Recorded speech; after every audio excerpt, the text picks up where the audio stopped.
Welcome to the FundForum 2012. I'm sitting here with Mark Konyn.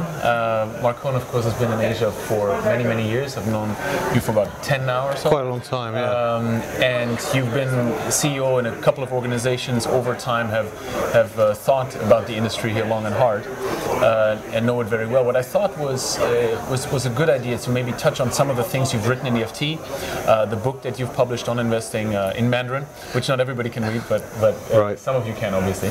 And what I wanted to go is through a theme of multi-convergence, which you touched on also in the discussions we had earlier today. And maybe we start with the whole regulatory framework, a convergence between a local and global convergence. We've been talking here about potential passports, the difficulties of sales processes, yep. Post-accumulators, mini bonds. In Chile, you see Dublin funds being banned. So the whole after scandals there. So you see how the global UCITS framework is a little bit under attack. You see some sales processes changing, difficulties for the fund industry, although it is growing. So from a local versus global regulatory regime, also including Australia and sort of changes you've seen there, India, what are your thoughts on this here for the region? Well, certainly you can break it down into pieces. Yeah. There's a whole host of questions in one go. In terms of fund jurisdiction and fund vehicles, certainly in Asia we've benefited from the convenience of having a central jurisdiction, albeit in Europe. Yeah. It's largely Luxembourg, but also Dublin funds. So the UCITS framework has helped a lot of global firms access savings in this region, and that's come at different times, different stages. At times it's reversed, as we know, with the situation in Korea built around tax conditions. Yeah. But it certainly helped develop the foundation of the industry in this region.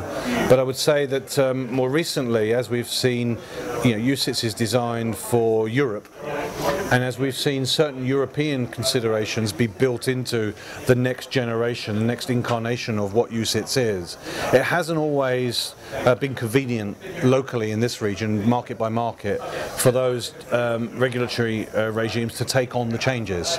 And the more you try and retrofit what is an initiative in an outside jurisdiction and try and make it work within an Asian context. And when we say Asia, of course, Asia is multifaceted. It's not one blanket jurisdiction.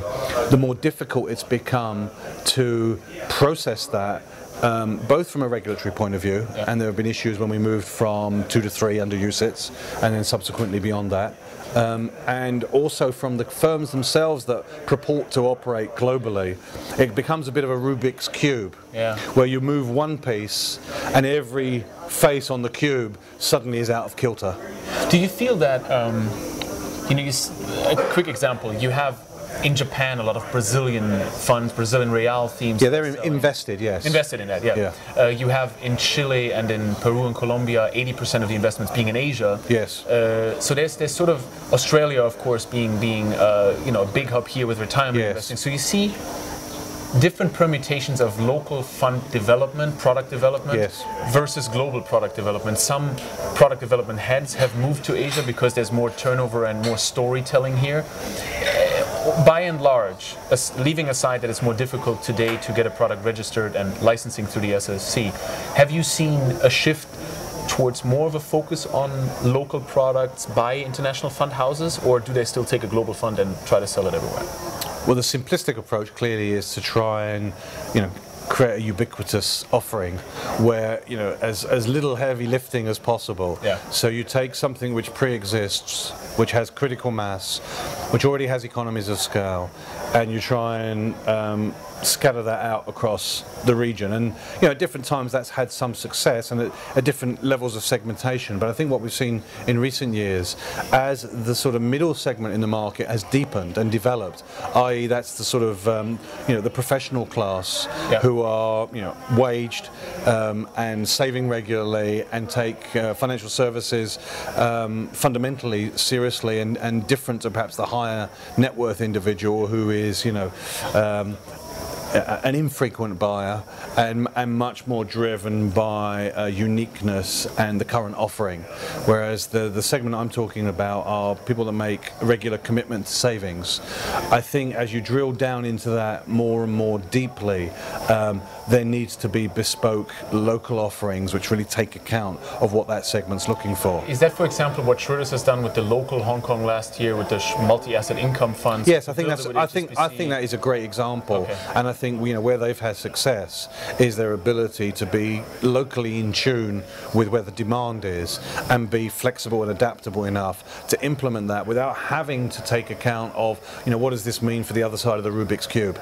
Yeah. Now let's take that product example. So now they're rolling it out globally. And so now that's interesting, isn't it? So it becomes a reversal of that reverse engineering. Which, a good idea is a good idea. Right. Do you see that extend also beyond in Japan, for example, in the fourth quarter of 2011, the only thing selling was the Man Fund with Nomura, the AHL, so an alternative overlay. That's another one of where we see convergence in Europe, the NUCITS alternative versus traditional. Yes. In Brazil, multimercados, you see here the Nomura Man example. Is that something that you see more of? That there's I'd be a little bit hesitant about extrapolating too much out of that Nomura example, because in Japan there's still a large component within that industry which goes for new products. Absolutely. And the retention of the assets within those new products is pretty poor. Yeah. As you push out beyond 12 months, you're looking at 50-60% attrition on those funds. So have we identified a new trend, or have we just observed yet another new idea which is going to come and go? So Mark, last question. Everybody talks about China, India, Japan, the big markets, but there's also what we call in our research, small is beautiful, the appeal of this, not even small, Indonesia, Malaysia, Thailand, you have other markets. Is it too crowded up there? Is it more important for firms maybe to go after these markets? What are your thoughts? Well, there's certainly been some issues with the bigger markets, whether it's access to distribution in Japan, or whether it's regulatory changes in India, or problems with joint venture partners in China. I think that's going to lead to some global firms looking at some of the other markets. And you're quite right, they're not necessarily that small. Now, in terms of size, yes, of and appeal of the clientele, is that something that for you will be a differentiating factor where companies go, or will they have to go for the world? Does it have to be pan? Well, I've always held the view that a company in this region needs to have a strong base. To spread yourself too thinly without some core business is an extremely difficult strategy to make effective. Yeah. Good. So, I'm here with Mark Konyn, Asia FundForum. I'm Daniel Enskat. Try to catch Mark over the week and have fun at the FundForum.